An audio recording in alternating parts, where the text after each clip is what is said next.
Happy Friday. Good morning, good afternoon, good evening. I'm not sure what time you're catching this, but welcome to the Vegas Live Podcast. It's none other than Vegas Gates in the building. And this morning, I want to talk about the black community real quick. Real quick. I'm not going to hold you long. I'm not going to hold you long. I promise. Get your coffee, get your tea, get your water, whatever you like to sip on in the morning. Because I just want to have a chit chat with y'all this morning. The black community, yeah, that's this morning's topic. Um, and this morning I'm gonna use an analogy, right? And hopefully, you guys can pick up on what I'm trying to put down. Right down the street from where I live, there's a McDonald's, there's a Burger King, there's a Taco Bell, right in this one little condensed area, right? And I want you guys to ask yourself a question: do you believe McDonald's is worried about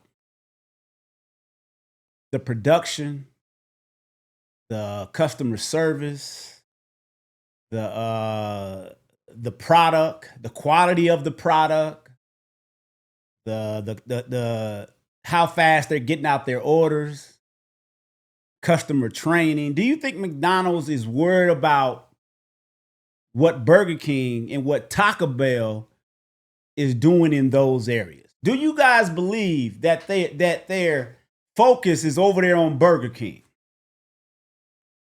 Now, of course, there's competition over there, so they want to watch and see what Burger King is really doing. But are they really focused on those things that I just spoke of? The customer service, the quality of the product, things like that, training employees?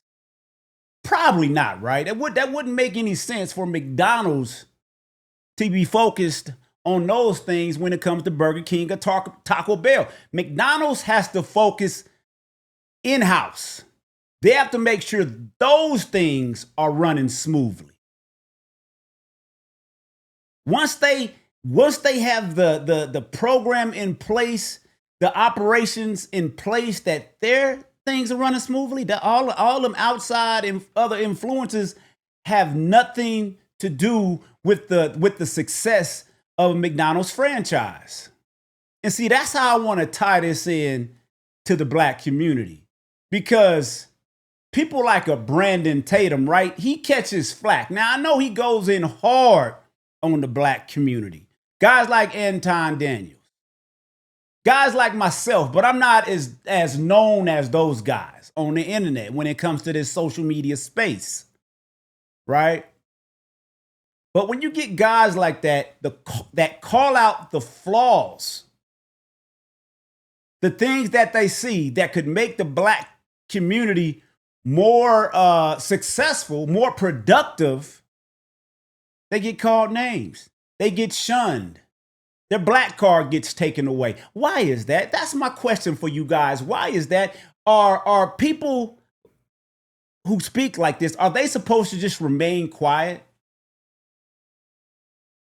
Are they supposed to just let their team, their franchise go out of business? Because that's what's happening in the black community. We're basically out of business because we're worried about Taco Bell and Burger King.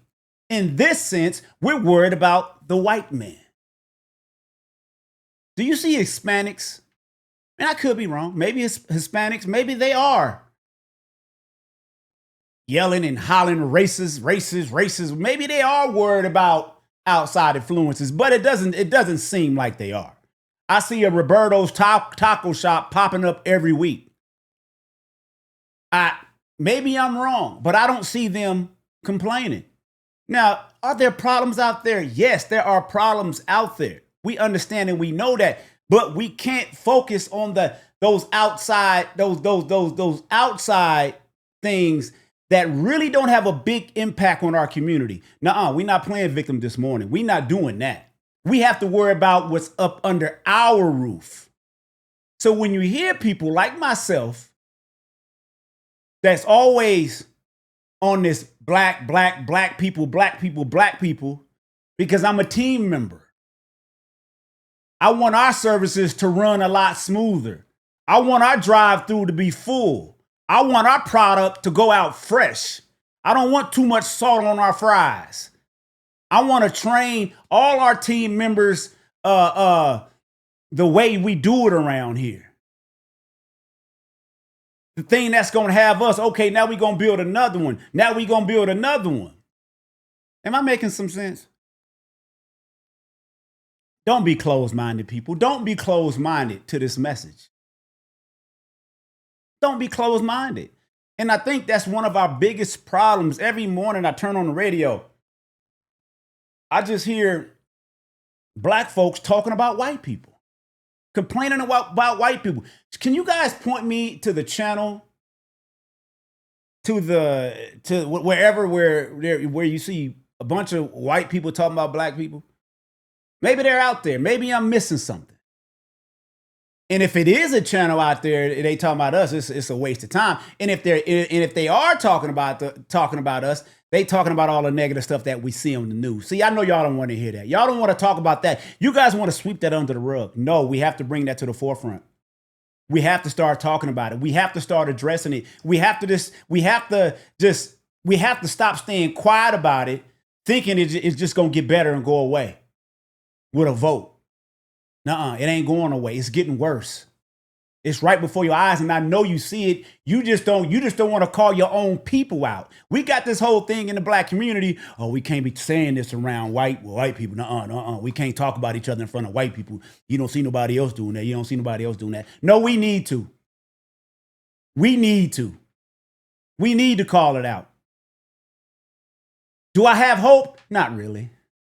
But I'm going to keep on putting the message out, even though I have very little hope, because this racism thing is embedded. It's deeply embedded. It's like a program chip. Racism. Racist. And this is the talking point of, and I don't want to make this political, but you have to, you can't ignore the fact that the Democratic Party, that's just what they push. And it's an election coming up. Do you guys think it's a coincidence that now the mass media is showing you all these stories of black people getting killed by white people? It's to stir up this whole race narrative. This is not a coincidence. I think this is something that Theo has been saying for years. T Streaming. Shout out to T Streaming. The Vegas Live podcast. We're going to get the crew back. I just got to get back into the flow of things. I got a whole new layout here, as you guys can see. I'm trying to get fancy with it.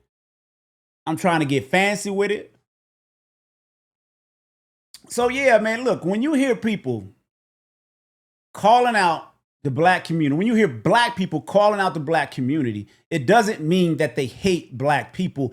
It's actually the opposite, because if a person hates you, like, I ain't worried about you. I wouldn't even care, wouldn't even talk about you. There are a lot of black folks living very, very well that could care less about your Negro. They could care less.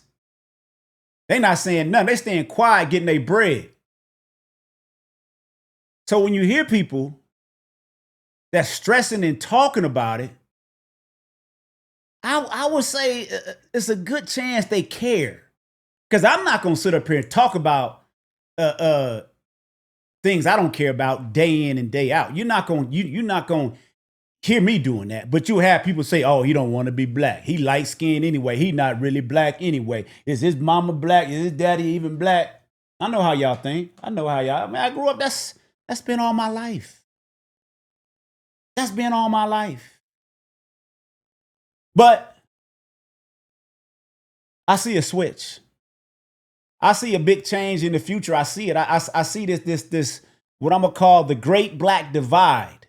There are a lot more people speaking up now. There are a lot more people coming out, and they not staying quiet. They talking about the BS that we see out here in these streets. These snap, what they call them, the smash and grabs and things like this.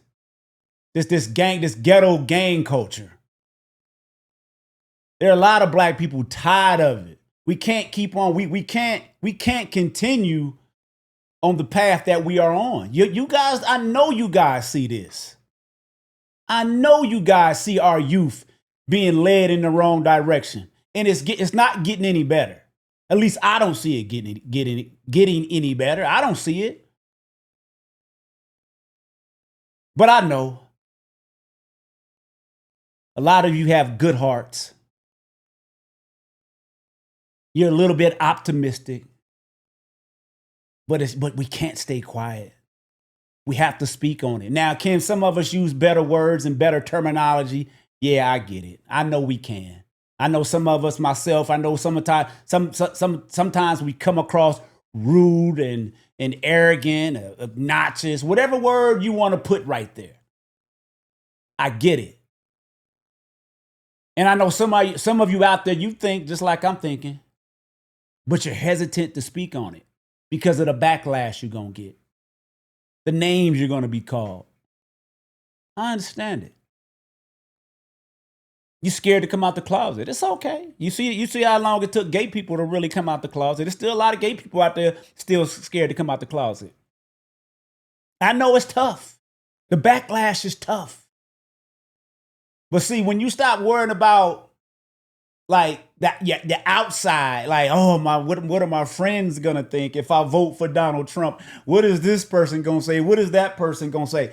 Look, these people didn't even really mess with you anyway. Because if anybody can leave you alone, if anybody can take, say if you have a friend for 50 plus years, 40 years, 30 years, whatever it is, and this person has been genuine, this person has done for you, has been there when they needed you, and they cut you off just because you decided to vote for Trump or voted for a Republican, they were never your friends. Because they just erased that 30, 40 years of friendship, everything that y'all been through, they just erased that off of one decision. They wasn't friends. They were never friends. So I don't want to be around those people anyway. I don't know the percentages. Well, I'm about to get out of here because it's going to be a hot one today, and I got to go, and I'm playing around. 6:40. I'm supposed to be at my first stop, and I'm playing around. And I forgot what I was going to say. But I think I got my message out. Stay tuned, Vegas Live Podcast. We will be back going live. I'm not sure what the format is going to be like. I'm not sure who still wants to do it, but I just had to make some changes. I had to reset, because if I do it, I want to do it right. I don't want to just get on camera. Like right now, I'm freestyling. I ain't got no notes. I ain't got no prompter. I ain't got none of that. I'm just freestyling it. But if I'm gonna do a podcast, I want to do it right. I want. Never mind. I'm rambling now. I'm rambling. Hey, you guys have a safe, a blessed Friday. If you're on YouTube, hit that like, hit that subscribe button. We staying consistent. I'm staying consistent. I'm staying dedicated. Staying motivated. Vegas Gates starts and minds with the Grind 6-pack. Summers out.